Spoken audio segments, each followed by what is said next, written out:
अस्सलाम वालेकुम स्टूडेंट्स। हमारी बात चल रही थी कोऑर्डिनेट कोवलेंट बॉन्ड के हवाले से। तो उसके आखिरी हिस्से में लास्ट पैराग्राफ के अंदर कुछ कोऑर्डिनेट कोवलेंट कंपाउंड्स के हवाले से उसने अहम एग्जांपल्स जो हैं वो दी हुई हैं। कुछ एग्जांपल्स जो हैं वो अभी तक आपने यानी कि यूँ कह लें कि उनका जिक्र तज़किरा कहीं नहीं सुना होगा, क्योंकि वो सेकंड ईयर में जाके टर्म्स ज़्यादा यूज़ होती हैं। और कुछ जो हैं वो अभी यानी कि इतना तफसीलन कहीं फ़र्स्ट ईयर में डिस्कस तो नहीं होती, लेकिन मैं आपको मुख्तसरन ज़रा उनको समझने के नुक्ता नज़र से जितनी की बात आपके लिए ज़रूरी है उतनी मैं आपको जो है वो ज़रूर समझा दूंगा। मसलन लास्ट पैराग्राफ में उसने ये कहा है कि all the primary secondary and tertiary amines like ammonia make such bonds with H positive ions. जिस तरह आपने इसी टॉपिक में पीछे मिसालें पढ़ी थी कि अमोनिया जो है वो H पॉजिटिव आयन के साथ अपना कोऑर्डिनेट कोवलेंट बॉन्ड जो है वो बना सकता है। बिल्कुल इसी पैटर्न पे यानी जैसे अमोनिया ने अमोनियम आयन बनाया था H पॉजिटिव आयन के साथ कोऑर्डिनेट कोवलेंट बॉन्ड बना के, बिल्कुल इसी तरह प्राइमरी सेकेंडरी और टर्शरी एमाइंस जो हैं वो भी H पॉजिटिव आयन के साथ जो है वो कोऑर्डिनेट कोवलेंट बॉन्ड बना सकते हैं। अब सबसे पहले तो आपको प्राइमरी सेकेंडरी और टर्शरी एमाइन की समझ होनी चाहिए। तो सबसे पहले आप ये देखें कि एमाइंस किनको हम कहते हैं। एमाइंस से मुराद यानी कि ऐसे तमाम ऑर्गेनिक कंपाउंड्स, यानी ये ऑर्गेनिक कंपाउंड्स की मैं बात कर रहा हूं कि ऐसे तमाम ऑर्गेनिक कंपाउंड्स कौन से होते हैं? कार्बन कंटेनिंग कंपाउंड, यानी जिनमें कार्बन उनका लाजमी जुज होती है, उनको हम ऑर्गेनिक कंपाउंड्स कहते हैं।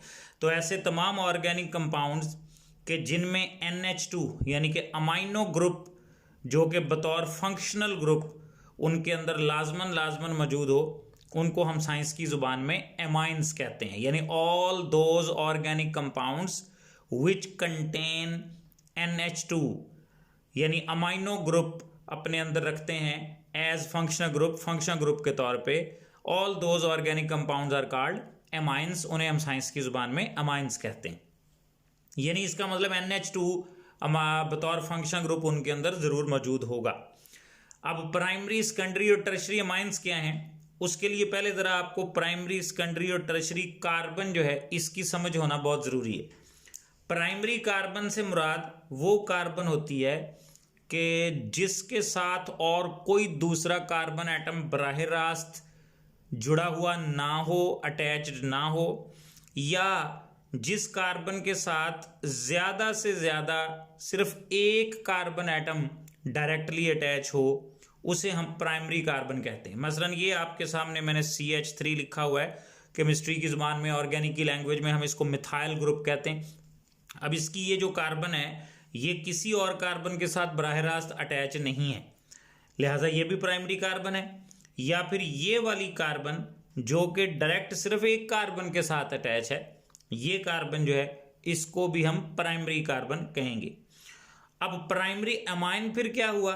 प्राइमरी अमाइन वो होता है कि जिसमें ये जो NH2 फंक्शनल ग्रुप है ये प्राइमरी कार्बन के साथ डायरेक्ट अटैच हो, तो इसका मतलब है कि ये प्राइमरी कार्बन है, और अगर इसके साथ NH2 बराह रास्त लग जाए तो ये भी एक प्राइमरी अमाइन बन जाएगा।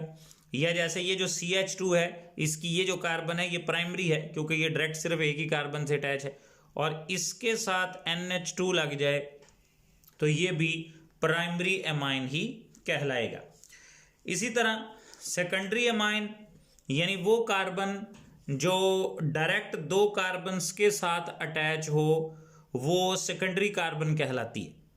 वो कार्बन एटम जो डायरेक्टली दो कार्बन्स के साथ अटैच हो, जैसा कि इस ग्रुप के अंदर आपको लिखा नजर आ रहा है कि ये जो मिडल वाली कार्बन है ये उधर से भी और इधर से भी डायरेक्ट दो कार्बन्स के साथ अटैच है, तो ये सेकेंडरी कार्बन है। और अगर सेकेंडरी नोयत की कार्बन के साथ ये NH2 फंक्शनल ग्रुप लगा हुआ हो तो इसे हम सेकेंडरी अमाइन कहेंगे। इसी तरह टर्शरी कार्बन वो होती है जो डायरेक्टली तीन कार्बन के साथ लिंक हो, जैसे कि ये आपको मिडल कार्बन जो है वो ऊपर से लेफ्ट से नीचे से तीन कार्बन के साथ मुंसलिक नजर आ रही है, इसलिए ये कार्बन अपनी नेचर में टर्शरी कार्बन है। और इस टर्शरी कार्बन के साथ अगर NH2 बराह रास्त लग जाए तो इसका मतलब है कि ये टर्शरी एमाइन कहलाएगी।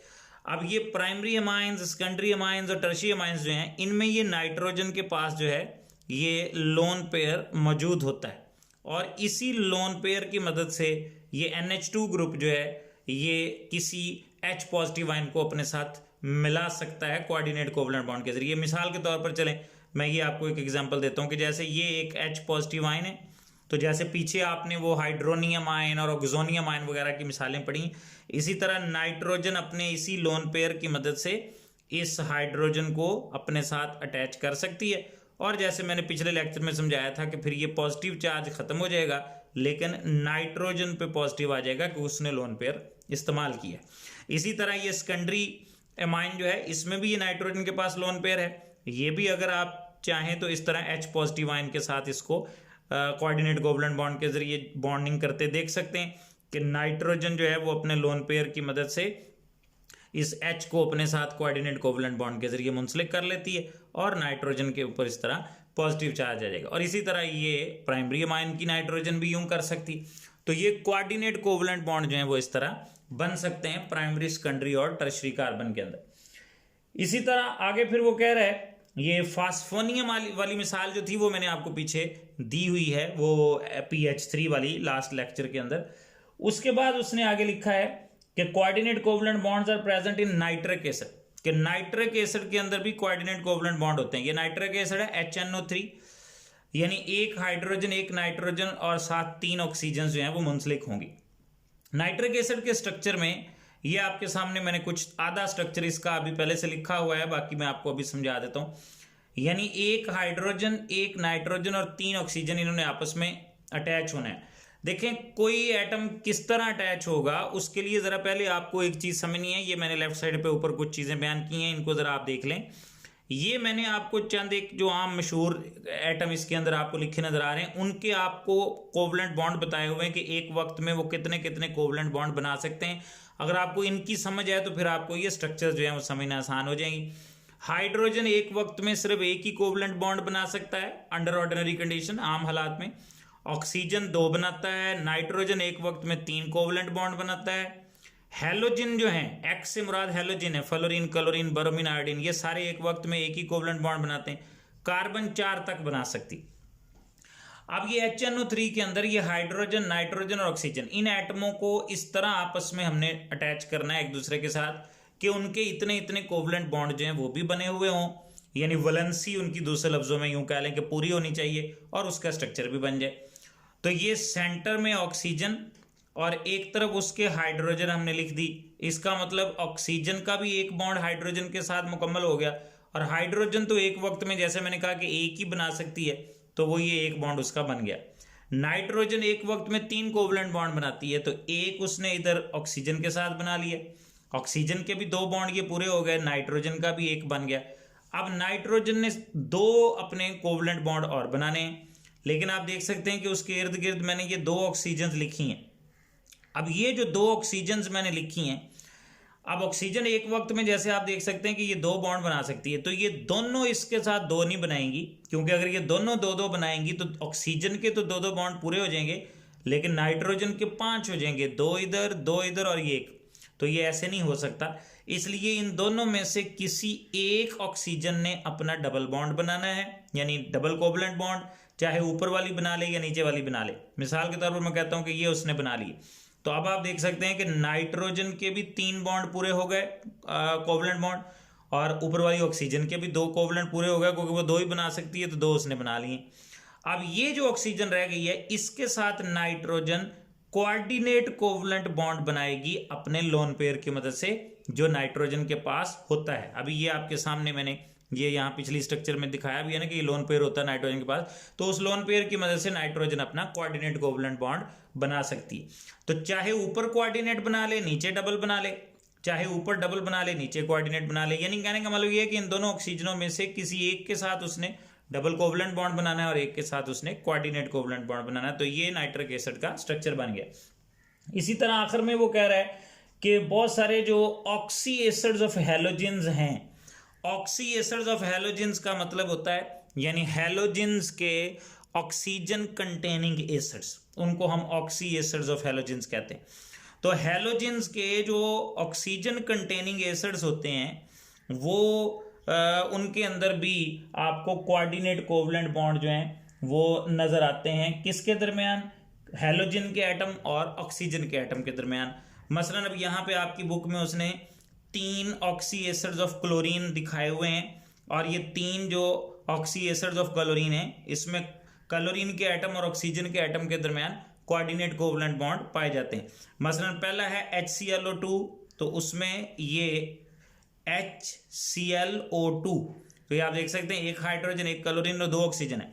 तो एक ऑक्सीजन जो है वो तो इस तरह लेफ्ट साइड से और राइट साइड से अपने कोवलेंट बॉन्ड के जरिए मुंसलिक होगी, जबकि दूसरी ऑक्सीजन जो है उसके साथ क्लोरीन ने कोऑर्डिनेट कोवलेंट बॉन्ड बनाया होता है। तो ये HClO2 हो गया। इसी तरह HClO3 में ये इसी तरह इधर एक ऑक्सीजन मुंसलिक है, जबकि इधर वाली एक ऑक्सीजन भी कोऑर्डिनेट कोवलेंट बॉन्ड, और ये ऊपर वाली जो ऑक्सीजन है ये भी कोऑर्डिनेट कोवलेंट बॉन्ड के जरिए क्लोरीन के साथ यहाँ मुंसलिक हो जाएगी। तो ये HClO3 हो गया। और इसी तरह HClO4 में ये 4 ऑक्सीजन्स हैं और ये क्लोरीन इधर से भी कोऑर्डिनेट कोवलेंट बॉन्ड, ऊपर को भी कोऑर्डिनेट कोवलेंट बॉन्ड और नीचे को भी कोऑर्डिनेट कोवलेंट बॉन्ड। तो ये HClO4 में इस तरह ये जो 4 ऑक्सीजन हैं उनमें से 3 के साथ क्लोरीन का कोऑर्डिनेट कोवलेंट बॉन्ड जो है वो बनता है। तो कहने का मतलब ये है कि कोऑर्डिनेट कोवलेंट बॉन्ड जो है वो आपको बहुत सारे कंपाउंड्स के अंदर बनते हुए नजर आते हैं, जिनका स्ट्रक्चर वगैरह जब आप खोल के लिखते हैं तो फिर आपको अंदाजा हो जाएगा कि कौन सा एटम कितने कोवलेंट बॉन्ड जो है वो बनाता है।